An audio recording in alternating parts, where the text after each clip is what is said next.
Hey guys, it's Lauren Yates from Rave It Up here, and today I'm privileged to be with Jimmy Rees. Yeah. Hi Jimmy, how you going today? I'm good, and you? What's up? Oh, nothing much. Been busy. Great to be on the program. Yeah. Well, Rave it up. he checked out his mic flag. Love it. Now, it is a pleasure to finally meet you, because I was really going for you in Dancing with the Stars, by the way. Oh, man. I really thought you were going to win. Well, I was going to win. So, you know, as I Love say that now, self-confidence. it was a terrible thing that happened to my son, but he ruined my dancing career. And How I'll dare hold he? it to him for the rest of my life. No. Maybe he might be a dancer in the future and There be you go, able to yeah. just... You must dance. No. Yeah, no, that was... So everything's okay with the family He's now? good, yeah, he's really good. He's going okay, yeah. I think they're like almost 6 months now. 5 months, goodness. 5.5 months, so... Time flies. It seems like an eternity ago when he was on like 6 or 8 weeks or something when that happened, and we're in the midst of Dancing with the Stars. It feels so long ago, but Well, I'm glad that you put going family good. first Yes, as well. yeah. Yeah, you always got to. I know you've got a busy career, but you got to juggle Just the it. timing of it. Like, had it been a week, I kind of could have gone, oh yeah, he's recovered well, but it was like it happened on a Thursday night, and you're required to do rehearsal on Friday, Saturday, Sunday, Monday, so it was a bit of a close one. It was and I had so to just close make to that grand decision. finale, so I I was know, like, I really? know. No. Well, I was still undefeated, so maybe I could come in at week 8 next year, and I'll just pick it up from there. Do you ever think you go on another season if they did another one? Well, if they asked me, I'd say no. I'm coming in at week 8. Because I know I'm I that don't good. want to do all the other ones. I'll just come in and win from there. As long as I have the same dance partner. Yeah, that's it. I can just do the same dances, up till then, and then. Yeah. What was your favourite dance style? I did a one where I dressed up as Freddie Mercury and did the jive, and that was, I don't know, the first one I did was a cha-cha. It was a bit more like sort of like sexy and stuff like that, and that one just was a lot of fun. I grew up listening to Queen. I love Queen, and yeah, they were like, we're gonna dress you up like Freddie Mercury and put the mustache on and everything. I'm like, okay, and then I didn't know that, and for a while, and when I was learning the dance, and then after a while, you're going for a costume fitting like a couple of days before the thing, and then I'm like, what? I'm gonna look exactly like him. Yeah. Pressure. Under pressure. Like, seriously, I was like, oh no, I've really got to not mess this up now. But Freddie didn't go out and do a jive, so it's okay. Yeah. It was good. That was really fun. Actually, I just reflecting on, like, when you're in the moment, in the bubble, it's so stressful, and you're like, you don't have much rehearsal time. These dances, but and even I hear the song on the radio now, I'm like, but looking back on them, I'm like, that one was quite fun. That one was a good one. Yeah. So even though at the time, you sort of like, am I? So what's your least favourite? Which one did you really I love? found the ballroom ones quite hard. I just managed. I don't know why, but I did 5 of the Latin dances in a row. And then so after a few people had done a couple of ballroom and then a couple of Latin and then vice versa or whatever. So they sort of got and I think starting one or the other is a big steep learning curve. So I was still like well into the competition, and they're like, now you got a ballroom one. I felt like I just went back to square one, and like learning all the Latin stuff was like that started to get easier, and then it's like, oh no, your frame and all this stuff, and I just thought, oh no. Well, I thought I was getting better, but so my first, I think I did a waltz or Viennese waltz or something, and that one just gives me shivers when I think about it. But it's just hard. because I thought I was doing really well, I was getting better, and then it was like, back to preschool. You're good at Latin. Yeah, just when I started to learn a few moves. Oh, I understand. Anyway. I do ballroom dancing, and I know when you go from like the Latin to ballroom, it's like very hard. I just have the utmost respect. Like, that show teaches you, a lot of things, but it was like, wow, you guys are crazy, and done it for years and years and years, and that's like any industry or any profession, but the more you do it, the easier it is. Yeah, I know, but it's like, it's crazy, But then there'll always be new moves, and then you'll be like, oh, okay, back to square one again. Exactly. Just when I thought I was good. That's right. Now, we all obviously know you as a TV presenter and children's entertainer on ABC's Giggle and Hoot. Yeah. And it's 10-year anniversary. 10 Congratulations. years. What are you guys going to do to celebrate? Anything special? We had a little thing, actually, just maybe a couple of weeks ago. We did a little party, a giggle party on ABC. And so we don't usually have kids in the studio. It's just not how the sort of show works. We do live things and stuff like that, but that's when we meet the audience. But we had kids come into the studio, and we sung a few songs for them, recorded them, and we just had like a rolling mall of a few kids coming, like 50 kids at a time coming in. We sing a few songs for them, and then they sort of cut together this big sort of party, a celebration of Giggle and Hoot. So it's like a live sort of concert in the set, which we'd never done before, which was really special. It was really great. It was really amazing being in the place where the show's created. You know, we take it out to other venues and stuff, but them to come into where the show's always lived was really magic. It was special, and to see them all light up and go, oh, I know those words, and they start singing along, and it was really good. And the creative team, they're just crazy, especially people who make props and think they made every single little kid, like 200 kids, a little hat in the Giggle and Hoot with the patches and the stitches, and a little telescope for the pirate songs, and a little star twinkler, and they all just look so cute, like with their little Giggle and Hoot, you know, sort of bespoke everything. Yeah, well, they could now take it home, hopefully. They didn't just take it back. And in TV land, though, we have a lot of fake things, and there was this big, huge fake cake, and all the kids were like, Yum. do we cut the cake now? We sang Happy Birthday. I'm like, yeah, it's made of glue. And I don't think you want a taste of that. Sorry to burst the bubble, but no, we cannot. Mummy and Daddy will go take you out for ice cream. That's it.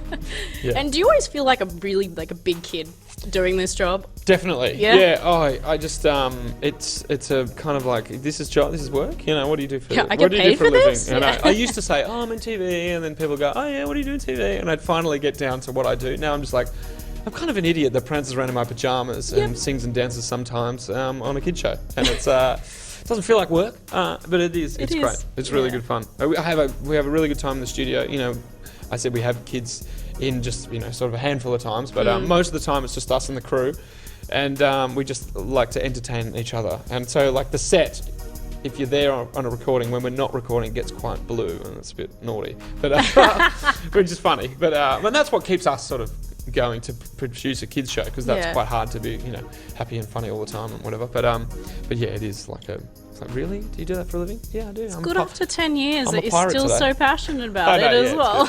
Oh, it is. You know, the show's amazing. It's been really great for me, and they've been good to me, and the people who make the show are amazing. So Well, when I was doing my research on you back, you know, when I was reading about your audition and everything, you were actually like this close to really never get the part. You were just auditioned on a whim. If you had changed your mind on the day to not go audition, you might not be where you are right now, which is really scary thought. It is bizarre, you know, like you make decisions in your lives and do things at certain times, and that's exactly one of them. And I just met my now wife, Tori. We've probably only been together for 3 or 4 months, like, and hey honey, we're moving to Sydney. Yeah, we sort of, maybe it was about 6 months, but we moved out of home together like really fast, and we just thought, yeah. And she said to me, you know, I was working at a pub full time, just earning some money, sort of stuff, and she said, yeah, what do you really want to do with your life? And I'm like, I deferred my media arts course, and you're going to go back to that? And I was like, I really just want to be on TV, and I'm not sure my course really gets me there. Like, I need to do something specific. She's like, oh, okay then. And then I just sort of mentioned, you know, I didn't have an agent or anything. I'm like, oh, there's this open call. She's like, you sit down and you do that, you know. And my mum was on my back too. I saw in the paper, this has got you written all over it. And like, because those don't come around very often, like a national call for an actual specific job, like Audition. I mean, these days it's like Australia's Got Talent and stuff like that. It is really an audition sort of thing for a career in the media. For some people. So it was a really bizarre sort of thing, and I am a procrastinator when it comes to that. Doing something I think about it for weeks, and the deadline was approaching, and Tori's like, "Have you done it yet?" And I'm like, "No." Big step outside the comfort zone. She's like, "I've got work for 3 hours or whatever it was, or I got to go to uni, and when I get back, just do it and put it in the post, you know." And I did, but it was that kick up the ass that I needed. Got to do it. And it could have been, you know, like 10 years later. 2 women in your life. I'll be grateful to them. Exactly. I'll be still pouring beers and. Well, yeah, with being full time at a bistro, you know, I'm sure that a lot of people that want to get into what you're doing or anything in the entertainment industry, a lot of people would be working, you know, in the hospitality industry or retail. So did you, when you did get the call that you got the gig, did you quit straight away or still keep it as like your safety net? I did actually, because it was, it had to move interstate, and I didn't believe it. Yeah, I'm not commuting. I did, I'm not commuting, even though I did for a while. That's another story. But I kind of, the audition process was so bizarre. You know, I actually went for a different audition. Giggle and Hoot just got a hold of some of the audition tapes from the casting director, because they were auditioning at the same time. It was actually for ABC 3, which they were launching. The whole channel had a whole slew of new shows and all that. So that's what I thought I was going for, which is the next demographic up, sort of like that school age kids when this was preschool.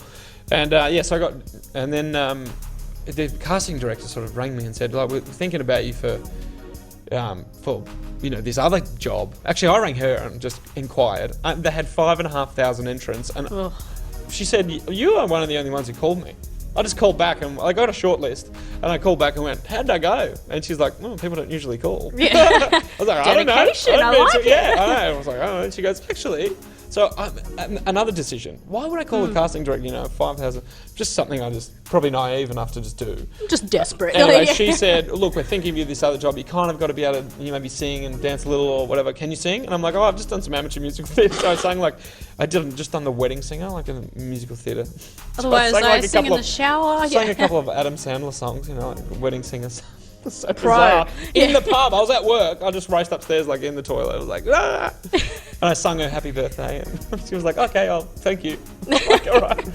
And then I got a call and fly to Sydney, do a few auditions, and then the lady, the series producer, fell off the bus the day that I was there. So she's like, "Can we get him back?" So I came back the next week. So then after that, they offered me the job, and I just handed my. Actually, I had handed my resignation in anyway because I was working there full time, and I said, "Look, I really want to do more of these auditions and stuff, and I'd just get a part-time job, and dial it back." And I got another little job, but yeah, I just. Then you're like, bye! And our lease ran up on our house, and we were renting. It was everything timed perfectly. And then I was like, Tori, you want to move your uni to Sydney and everything? I got this Sydney thing. She's like, sure. So, what a great support system. Oh, you just can't, 10 years doing crazy things. It's and she still loves you. Yeah, I know. And we've got 3 kids. Oh, yeah. Well, I'm sure a lot of people are watching right now wondering why he's dressed like this. Well, you are currently in Bonnie Lythgoe's new pantomime, Jack and the Beanstalk, as Silly Billy. This is definitely a Silly Billy costume, isn't it? I'll correct you though, I am actually called Simple Simon. Simple Simon. But they're one and the same. This is simple, is it? I know. I don't know.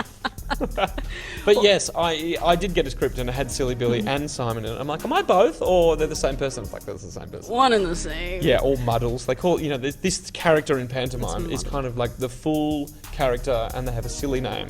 Like Silly Billy, Simple Simon, Billy. Muddles, it's easy for kids to say. I know. That's exactly. why, yeah. And I'm the sort of bridge between getting the kids revved up and the and what's happening in there, and just there's lots of gags and it's very silly. Is anyone there besides you and I? Yeah. Us. Oh, I command you, cease with this stupidity. But yes, I play Jack's brother. Aww. And Simon, and it's just so funny. Well, you look very different from Lockie Deering, so how's that working? Separated at birth, but we had different. It's complicated. Okay, I'm looking forward to seeing the show. It's theatre. So how's it been? Suspend your disbelief for a moment. I know. I gotta channel Rave it that up. in a child. So how's it been doing children's entertainment on stage rather than on TV? Yeah, well, TV's you got to imagine that one kid at the other. Just there, yeah. Well, there might be just one kid or two, a family, 2 or 3 kids at the other end, which is a bizarre thing to think about. Once you wrap your head around it, it's kind of like, oh yeah, cool, I get that. It's just one kid, there's 2,000 people here, and it's just the energy is totally different, and you get that feedback straight away. And kids in particular, I've done some kid stuff with Giggle and Hoot. We got little tours and things. I got a one-man Jimmy Giggle show as well, which is hilarious. I know. They're like, "Where's Hoot?" And I'm like, "I'm not in this one." Couldn't afford him. He's very expensive. Just giggle.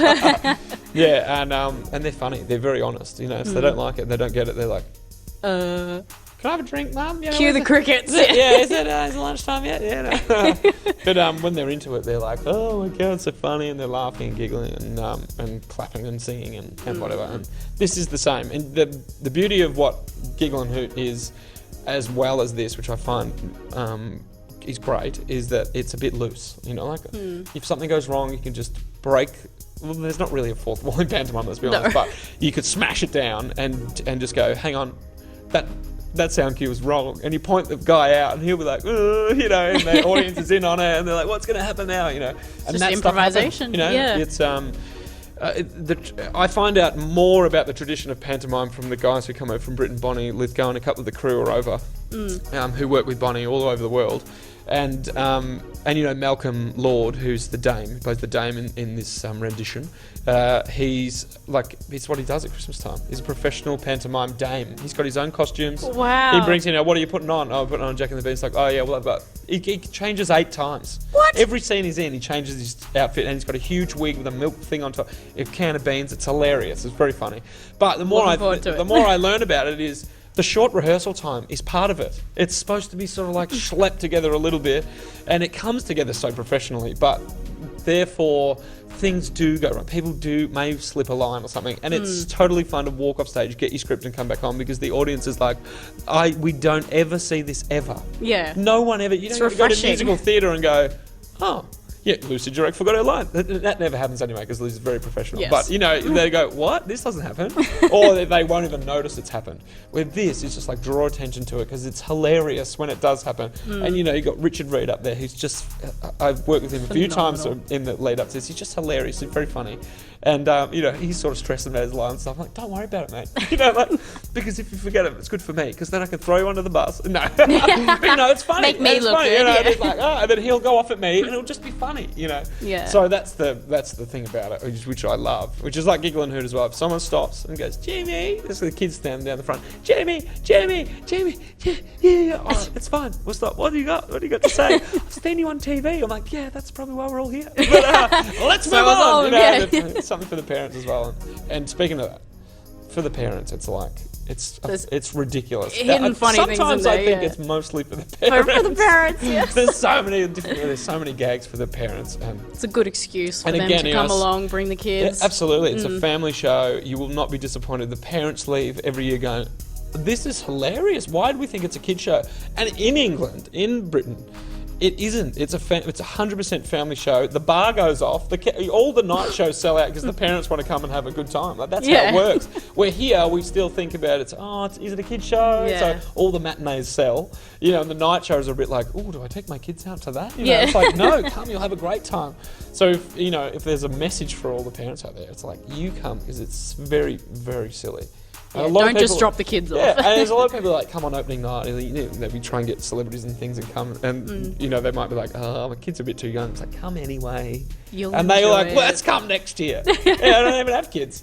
Well, this is your third panto with Bonnie as well. You did Snow White and Cinderella. That's right, yeah. What have been the big changes for you? Obviously, a big thing is that it's 3D theatre. I know, yeah. She just keeps getting better and better. I know, and there's a bag of tricks. They've just got a bag of tricks that they've tried over there, and they bring them over here, and it's like, well, they do it all the time over there, but don't tell anyone. They bring it to Australia. Yeah.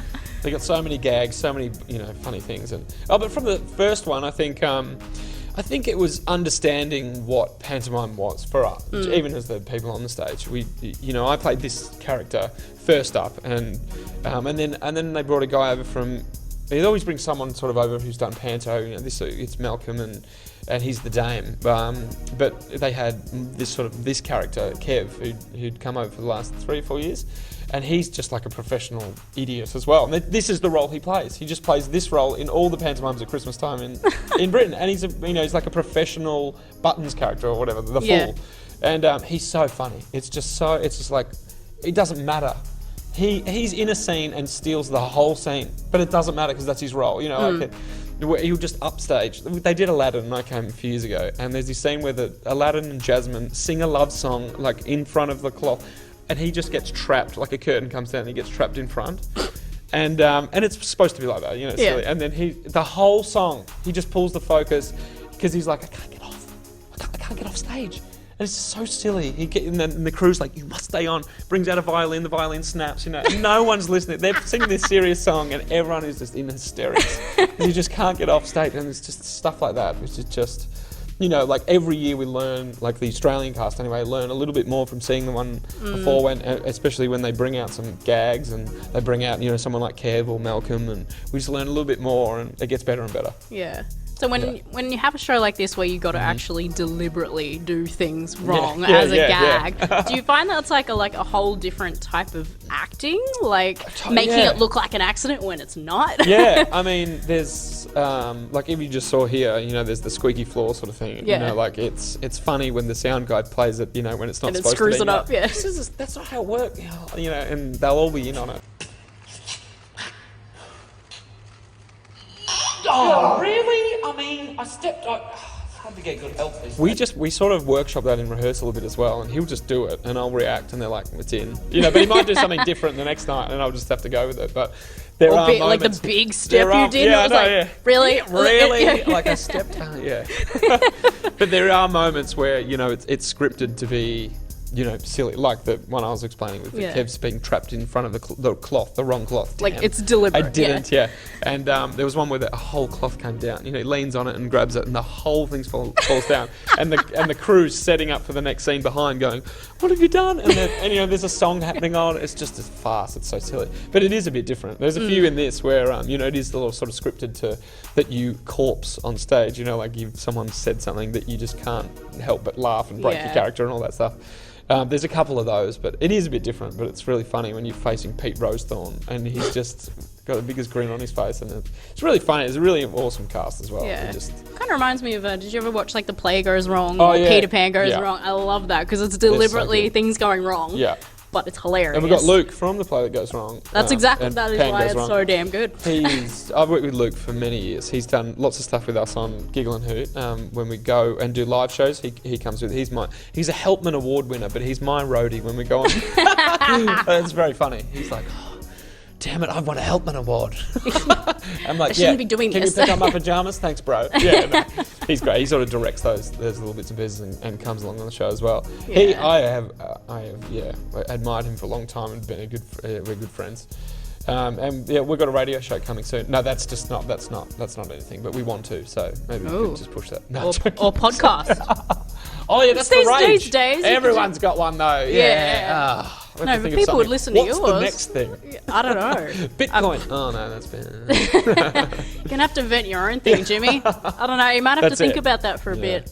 Come up with your own musical or something. I need to. My own musical. Oh god, can you imagine? Or your own play. That would be fantastic. Why not? Oh man, it's the next step. The next step? No, that's been done. You may have to think for a while. Well, I'm excited Rave It Up. Yeah, that's not a musical. No. Next time I see you, it better be a musical. I'm casted. Next time you see me? So when's the next time you're going to see me? Is it in a few years? I can probably organise. Rave It Up? Is it Rave It Up? Or is it Rave It Up? Your logo's confusing me. Sorry. Celebrity news. Oh, what are we doing here then? In some ways, you're a celebrity for some people. What? You said earlier, you're just like, you wonder why I'm dressed like this. It did. I thought, no, people won't be thinking We're that. not on the set of Giggle and Hoot. He dresses like a fool all the time. Well, I'm just making sure people knew. The most serious show I've done is Dancing with the Stars, where they just dress me up as whatever they wanted to. Freddie Mercury. Yeah. And it's never Christian serious. Grey. They're like, we've got this idea. It's one of the best dances you did. 50 Shades of Grey. What? Me? Oh, I see what you're doing here. Trying to make me sexy. Well, I'm not. I'm a children's entertainer. Yeah, no. Dress me up like this. Yeah, exactly. That's it. Well, I'm excited to see the whole show. It won't let you down. There is just, I don't know. Every show will be different too. So you could come to all of them and there'll be a moment where, I don't know, someone forgets their lines. I might gather the kids down the front. So what I saw today might be a bit different tomorrow. Definitely. I love when that happens. Well, it didn't start well when the sound cue didn't come, didn't it? I was like, we should just stop. Need a restart. Because this is our chance to impress the media and we've messed it up. God. But it's one of those shows. They're writing their reviews now. Bunch of hacks. Not funny. Not professional. Sound guns. Week of rehearsal. Yeah, even I saw that coming. Yeah. It's behind not funny. You. Yeah. Yeah. Yeah. Anyway, well, good luck with it all. Thank you. You'll be able to get the scissors in there, maybe once. Maybe. To cut this together. There'll be one cut. Okay. And that's still now, so you'll just left a gap there.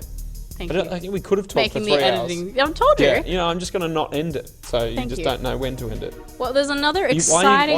Why are you taking my microphone out? Don't do that. Don't. Don't do that. Anyway, well, Jimmy's gone. Would you like to use my microphone? Oh, you turn it back on when I sigh. Good one. God, man. Well, another really exciting thing that's happening in your life at the moment is you have a birthday coming up. Oh, happy birthday. Thank you. And I actually bought you a present today. Oh, no. Yes, what? I have. Early birthday. Like, yes, my favourite And I kind of stuck with the big kid theme. Amazing. Right, I'm gonna put and this you can between always my legs. You can read the card can later. I say that? Yeah. I'll read the card. You know you what? Can read the card later. I don't hazard mind. a guess. It's from Rave It Up. Rave It Up. Rave It Up. All right, we'll read that later. Thank you. Yep.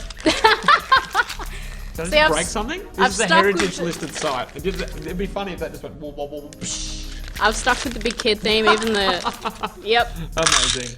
Yep. Oh, this is going to be in the show. Oh, okay. Please do. We're not ending until I finish this. We might be here for a while. I tried to do it when I bought it, and I kind of gave up. And then you just put the many years later. 20 years later. Yeah.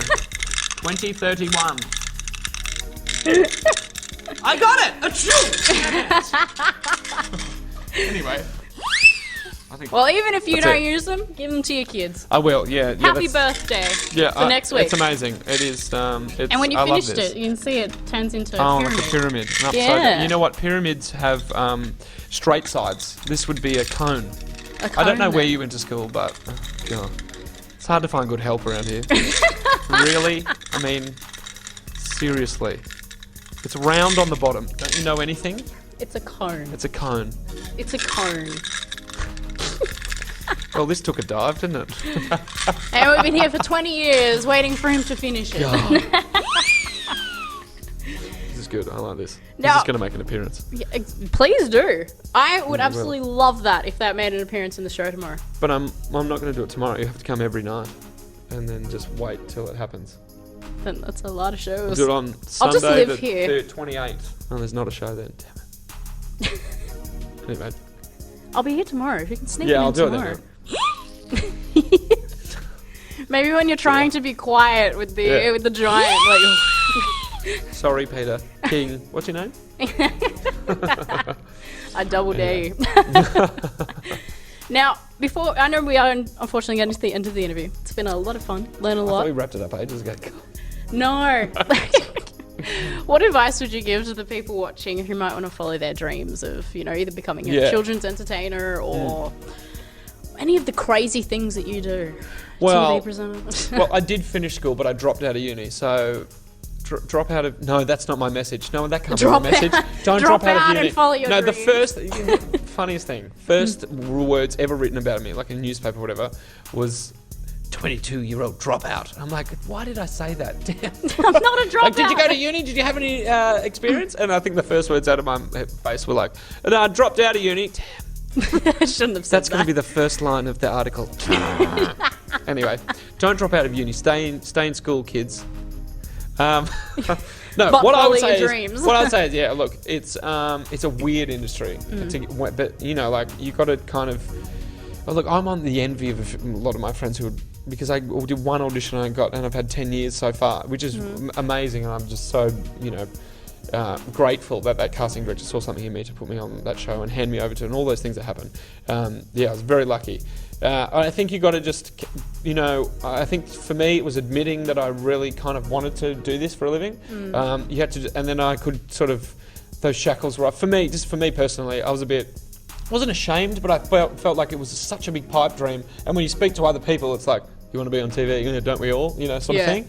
But if you want to be, you got to make that happen. That's why I called the casting director. And that's why I sort of went to I eventually did it, but I had to kick myself. You had to have someone in my life say, if you want to do it, go and do it. You don't want to work in hospitality for the rest of your life. Not that there's anything wrong with that, but this is what you want to do. And if you want to, and there's a big national audition, go for it. Why wouldn't you? You know?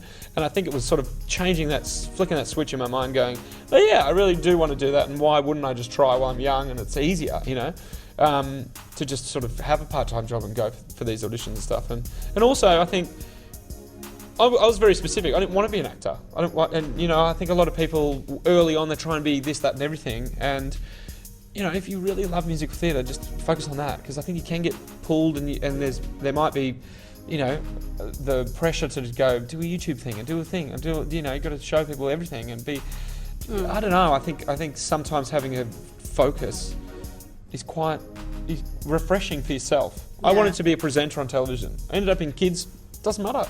And then I never thought in my wildest dreams, still being 10 years doing Giggle and Hoot, that I would have been chosen for Dancing with the Stars, But they approached me and said, we really like what you do. We'd like you to be on that. And people see a different side of me. And then, and Bonnie asked me to be in her Panto. Stuff like that I never thought would happen. I kept getting surprised for the industry. But I think once you sort of get a leg in, then it's networking. Absolutely. Is the other thing. Everyone in here is lovely and they really want to help you out.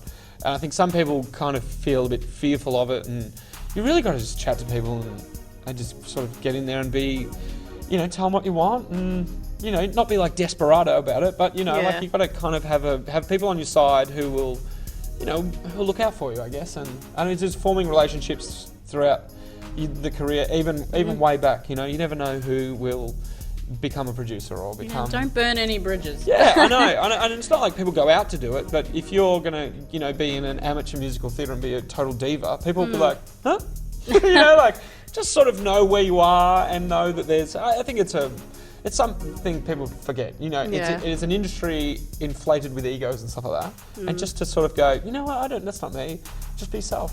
You know, and you don't have to. I don't know, there's all these sort of things that people say, celebrities, this, stuff like that. Well, no, you get to know them, they're normal people, Yeah. Some people are hard work, but, Some of them. But, it's not like, all of them. It's, everyone who's in the industry enjoys making television, enjoys making theatre, and they don't want it to be difficult. And they want to know what you want to do next. It's people want to be helpful. And I think that was another moment in my career so far, is that I always felt like I'm not worthy of this, I'm not worthy of that, but people see, oh no, you are. People see Come the on the greatness show. in We'd love you. to have you on the show. You've got something to say, and you're a different character to the other people we've got. So I think it's just sort of knowing who you are and keeping a focus and going, I really want to do that. Other things pop up, and you've got to sort of take what comes. But it's talk to those people. Hey, I love this, but I want to do that. It's just It's good advice. It's kind of it's a weird industry. If you get into it, lucky enough to get into it, it's strange. And then you everything figure these is things connected. out on the way, and you go, I must do this. I must get an agent with a big name. No, I have an agent who, for 7 years or something, and they've got 4 people, and it's not. They might have one big sort of star that people know, but they treat me well, and they get in front of the right people for me, and it works for me. You don't have to. Oh, Hugh Jackman's with this. You don't have to. It's not. I aspire to be that. It's like he's on my side. He's fantastic. Gets me in the room with some people, and doesn't matter. There's so many ways to do it now. I know. It's just. I think it's just sort of knowing who you are and being grounded, and just going with your sort of instincts, and that's what I want to do. That's great. Thank you very much for that advice, worries. and thank you for coming on the show. It's been amazing to be on the Today. Rave It Up. Rave It Up. Sorry, I got it wrong every time. Enjoy your present as well. And you're welcome on the show anytime. So. Well, I'm waiting for a call. Okay. Don't call me now, because we've got to let the dust settle. Yeah, we've only just done it. First, we're going to end it. You need a bit of a break from me. We've got to end it Yes. at some point. So for everyone watching, make sure to go follow Jimmy on social media. Check out what he's doing in the future. Come and see Jack and the Beanstalk. Definitely do But that. for now, thanks for watching, and we'll see you next time. Bye. See ya. I went with a peace sign at the end. I don't know why. Yeah. No, we haven't ended again. You know what? I've got to go to the toilet. Bye.